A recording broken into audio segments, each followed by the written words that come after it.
We're going to be discussing with you mostly about incorporating some smart ideas to be even more successful, have more business, and make more money. The most valuable asset in the healthcare world is the number of new customers that come in. All of you listening to this need to understand that staying in your office and reading magazines will not build your practice. It's done by making contact with people.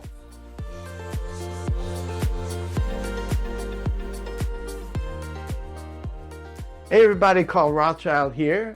I'm so happy that you're along with us for my Illuminated Healing Podcast.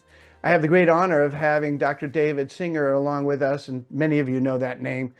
But I just want to give you a brief history. It was 1979, September, and I just opened up my practice, and I knew right then and there I didn't know anything about what I was doing. I didn't know about marketing. I didn't know about managing. I didn't know how to, I didn't know anything.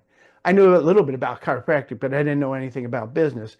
And so I was convinced by some buddies to go to a Parker seminar, which was basically for chiropractors, somewhere in the beginning of 1980. It was in January or February. And it's like a 20-ring circus. There's all kinds of things going on all the time. But the big crowd was around this small room. It was standing room only and out the door. Fortunately, my buddy and I, we both got seats there. And it was David Singer's seminar that he was giving. I don't know how far along you were in 1980, but they picked us all up, made us all move into a much larger room, which you filled completely. And the story I tell people is that the only problem, the downside of this lecture, I can't even call it a lecture. It was more like a stand-up comedic routine. But we learned so much. But the main thing is that when we were done, our stomachs were killing us because we laughed so hard. And so to this day, I always bring you up, David, and you have helped me and so many others so tremendously in how to do it, but not but realizing at the same time, don't kill yourself. I mean, it's not about that piece of paper. It's about helping the patient. Right. So first of all, I want you to know it's a tremendous honor to have you here with us. And the subject of today's talk is about, how to be even more successful in your business, whether you're a chiropractor or whatever else you're doing. Right. And since my main audience has typically red light therapy, we're not going to be talking about red light therapy, although I am wearing my red light therapy shirt. We're going to be discussing with you mostly about incorporating some smart ideas to be even more successful, have more business, and make more money. Sounds like my cup of tea. So first of all, David, welcome to our little podcast here. And then I would like you to just give us a little bit of background about yourself and what drove you into chiropractic. But in this January of 1980, how far along were you as a consultant at that point? Well, I became a chiropractor back in I went to school, I believe, in 1969. I was driving in the Massachusetts Turnpike with my parents in a Pontiac Bonneville built like a tank. And it was a snowy night, and we're driving along, and in the middle of the highway, well, while I'm driving along, this Corvette goes right past me at 1,000,000 miles an hour in the middle of a snowstorm, and I'm thinking, what an idiot. And then I'm driving along, and I can't hardly see, and there he is, not him. He abandoned his Corvette in the middle of the road. He spun out. He panicked. He got out of his car. He left the highway, and he left the car in the middle. So we hit his car and knocked him off the highway. And I then get hit by another car behind us. He spun us around. So we're now facing head on into traffic. And then a tractor trailer came around the bend and demolished us. We came out alive. And my father tried to save me by surrounding my body with his. and I went into his head and I broke his jaw. And, I came out not feeling so great. So, uh, I'm complaining to my parents how badly I'm feeling. They go, son, why don't you go to a chiropractor? I go, what's that? I never heard of that. I've been in pre-med. I had no idea what a chiropractor was. It goes, well, we have a relative named Jack, and he's a chiropractor in New York. If you're in all this pain, maybe you ought to go see Uncle Jack. I go, well, if he's an uncle, how come I've never met him? Well, he's on the other side of the family, and he's kind of like the black sheep because all of our relatives are medical doctors, and he's a chiropractor. And why don't you go see him? So I go to New York, and I go see my Uncle Jack. Now, Jack was an original chiropractor. By that I mean it was not legal when Jack was a chiropractor, and they would come and arrest my uncle every now and then. Whenever he got too many people well, the medical doctors would complain that there's this chiropractor who's unlicensed because there were no licenses, and they would file a complaint, and then the sheriffs would arrive, or the police, and they'd come into the office and go, Jack, and Jack go, my uncle, they go, what? And they go, well, you pissed off the medical profession again. We're going to have to arrest you. How's your schedule this week? What's good? When can we arrest you? So Jack would go, let me check my schedule. I'm pretty light Thursday afternoon. They would go, how's 3? He goes, great. So they come in and arrest my uncle at 3. And then they put him in a jail. And but they leave all the doors open, I mean, the cell door was open, and all the cops would go in and get adjusted. And as soon as they all had gotten adjusted, they say, Jack, you can head home now. And Jack was charged $3 a visit, and he was Bob Dylan's chiropractor, and that was my initial introduction. So I went to school starting in I graduated in 72, so I think I went to school in 1969 or 68, and I graduated. When I graduated, there was licensure, but there was no coverage. There was no insurance that covered chiropractic. It was all cash, and I charged a lot. I charged, I think, $6 a visit. And I became famous because my first instructor, Carl, in chiropractic school. Now, for those who are listening, you have to remember this was at the dawn of a new profession. And I was in a class of 11 students. And my first instructor was a man named Reginald Gold. Oh, my God. This was a chiropractor. Carl can relate to it. Those of you who have red light and don't know the history of chiropractic, but Reginald Gold was a very famous chiropractor. He saw 2,500 people a week for care in his 1,000-square-foot office.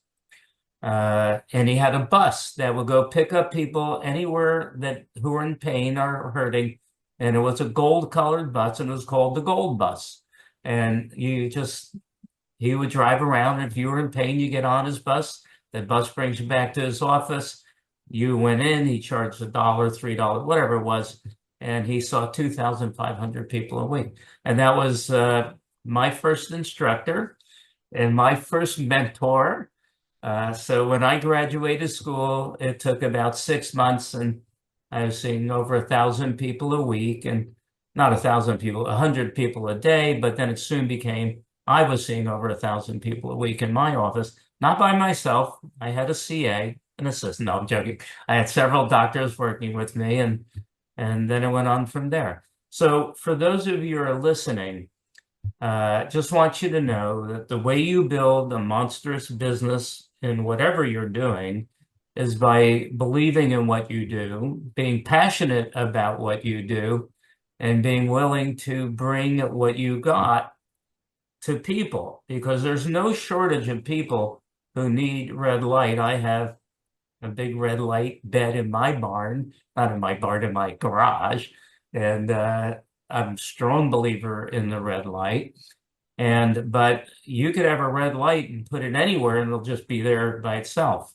You need to have what are called customers.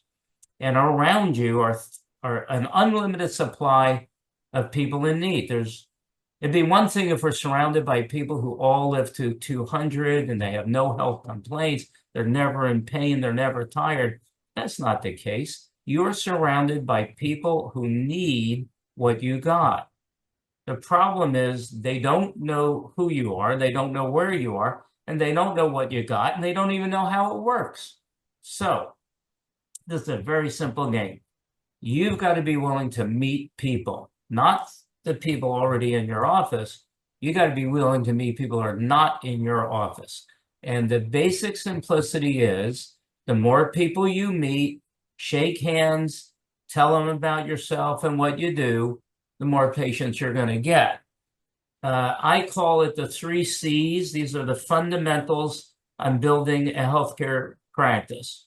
Step number 1, the first C is called contact. You need to make contact. Well, let's put it this way. If you want to have 8 customers a week, you need to make contact with 10 people. You want to have, let's say, 16 customers a week, you got to make contact with 20. You got to make that. And so I wanted to have the world's largest practice. So I had to figure out how I would make contact with a minimum of 50 people a week. So my normal week, I make contact, which I'll go over how you do that, with between 50 and 150 people a week. So the more people you have contact with, the joke in practice in healthcare is it's a contact sport. You got to be making contact with people. This is not like I do have a barn and a farm, and I'm in my barn right now, and I have hens, which are chickens, and they lay eggs and they sit on them and they hatch.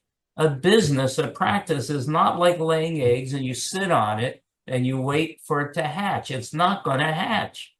You got to be willing to go out and make contact with people, which I'll show you how to do. But once you make contact with them, you got to know how to communicate with them. And that communication with another human being about red light or whatever you're doing, I call the primary script. There's only one script you're going to have to learn. It's called the primary because everything is based upon it. That's the second close. Got to know how to make contact with people. Got to know how to communicate with them so that when you're done with your communication, they want to see you. And then the last step, and it's the third C, is called the close. And I'll show you that in a minute. So if you make contact with 10 people a week, and you know how to communicate, which I'll show you, which is called the primary script, and you know how to do the close, which I'll show you, 8 out of 10 people you'll meet the rest of your life will be coming into your facility to receive what it is you have to help them, whatever that is. Look, I got tears in my eyes. This is, you have no idea how many lectures of yours I have been to. I mean, years. I've been to all of them. Yeah, you probably were. Actually, yes, you were. But and sometime in this story, I'd love for you to bring up the one that I always relate to people when you were on a plane and someone said, "Is there a doctor in the house?" But not right this minute. I wanted to talk to you about, our main focus was going to be on, I mean, I love this. I love the idea. Passion and belief is what I talk to people all the time. If you don't have that passion and belief, if you do have that, even if you're a lousy communicator, but you have passion and belief, you'll probably do pretty well. Imagine adding that to being a great communicator, and the combination is incredible. And drawing people to you. I just did a podcast with this lady, and she's been using the bed in some area, and she said, I just referred 18 people to that facility. It attracts when you have something that you feel strongly about and works. And we know chiropractic works.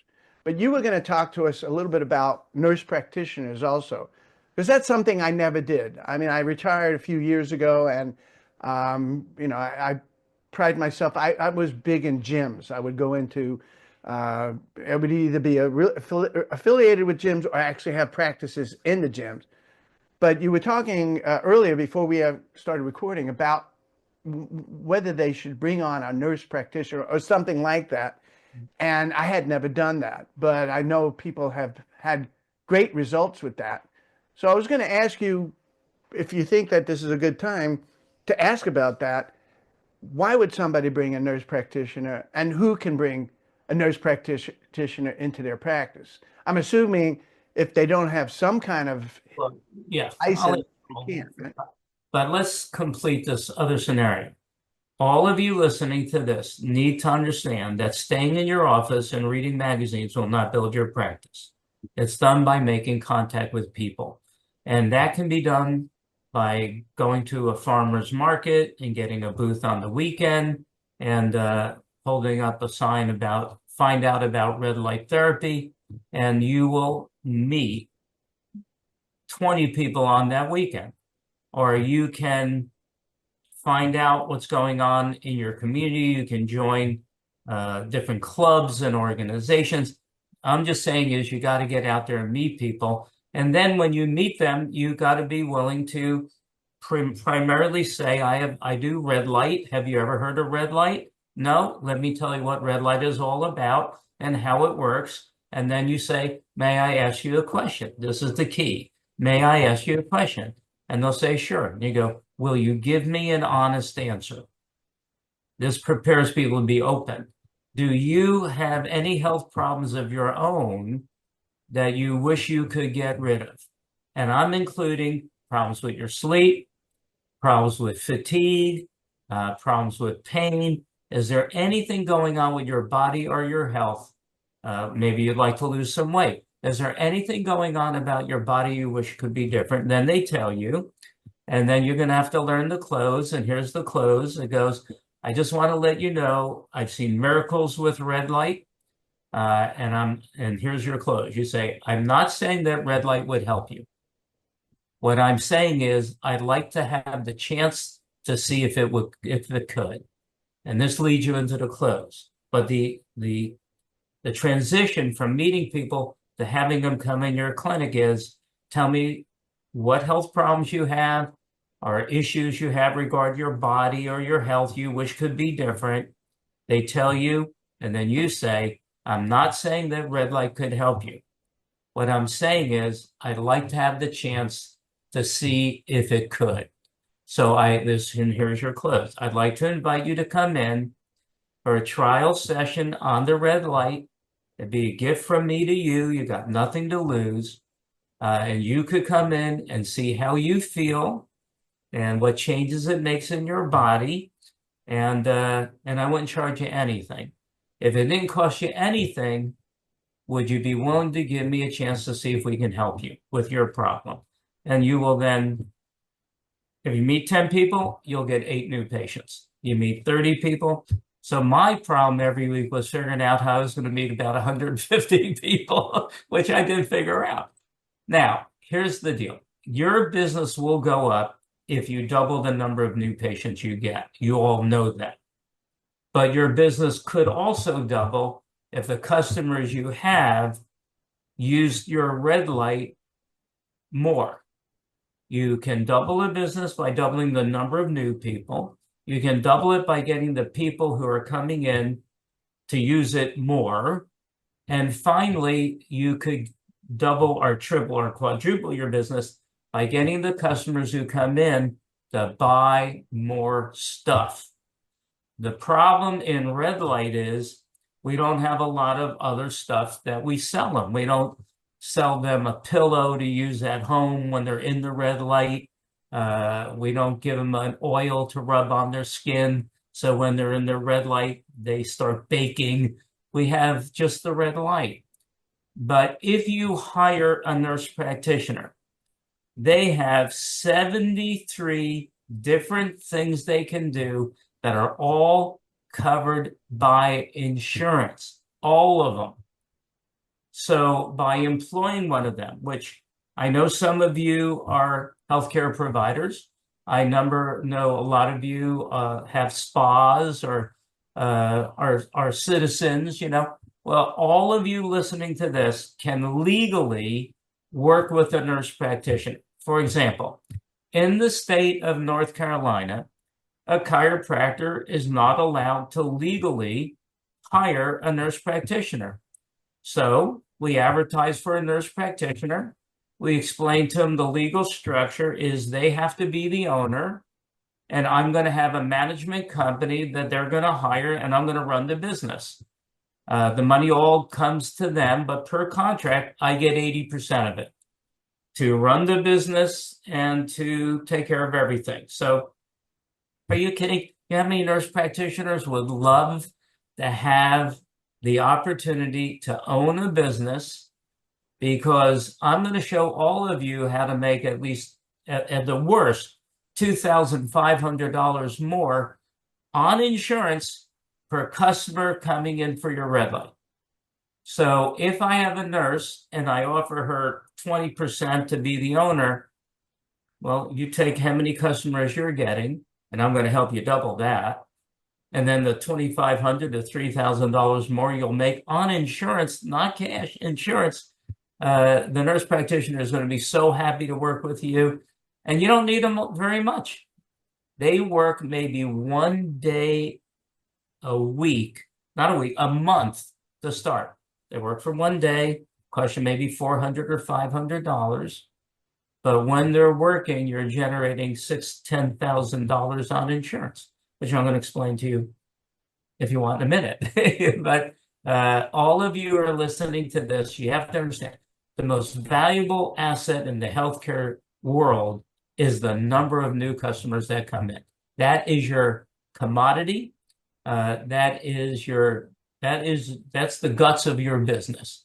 And what those customers buy determines your financial success in business. So if you have a red light business, it'd be analogous to having a hamburger stand.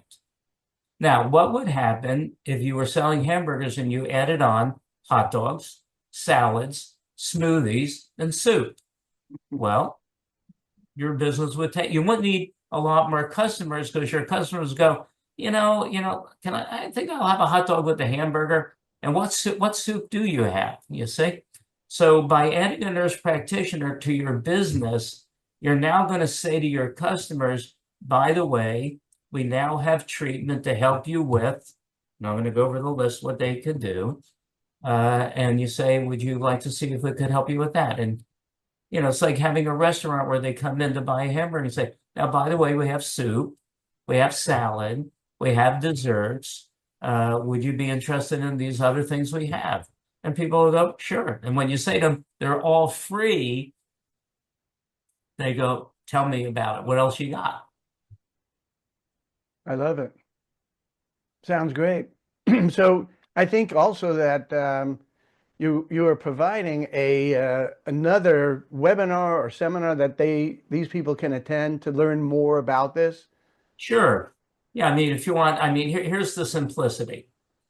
In North Carolina and in other states in America, a chiropractor is in the same category as yourself.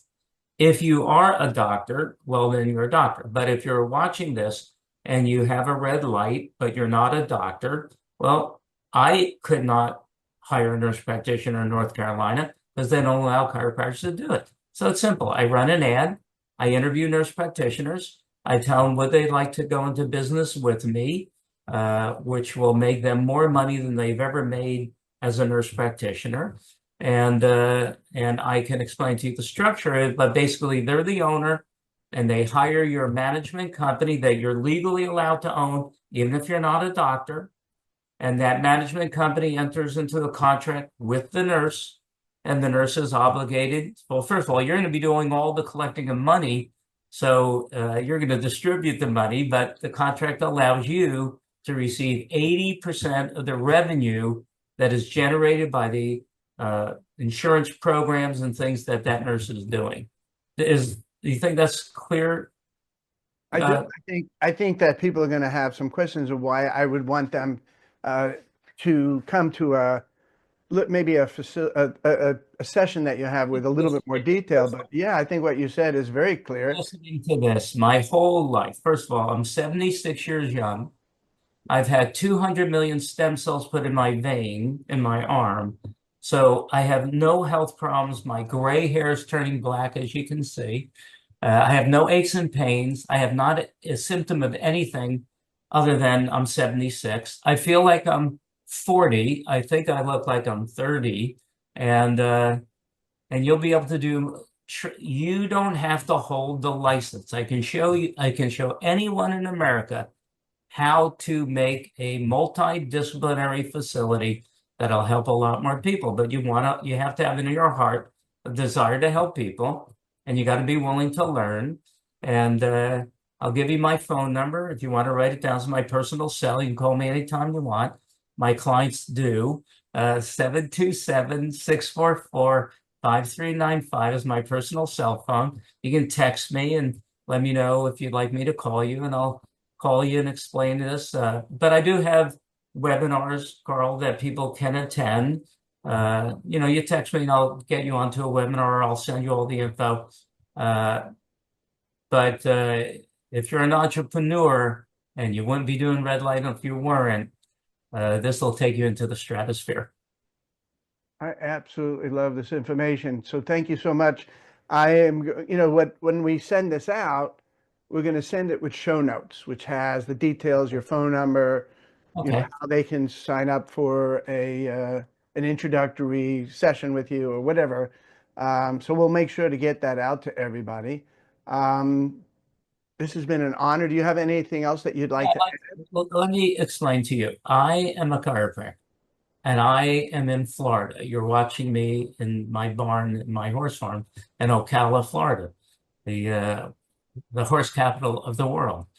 And as a chiropractor in our state, I get paid $38 a visit because the insurance is crappy and there's limitations. And I get 10 visits a year, and that's the end of my income.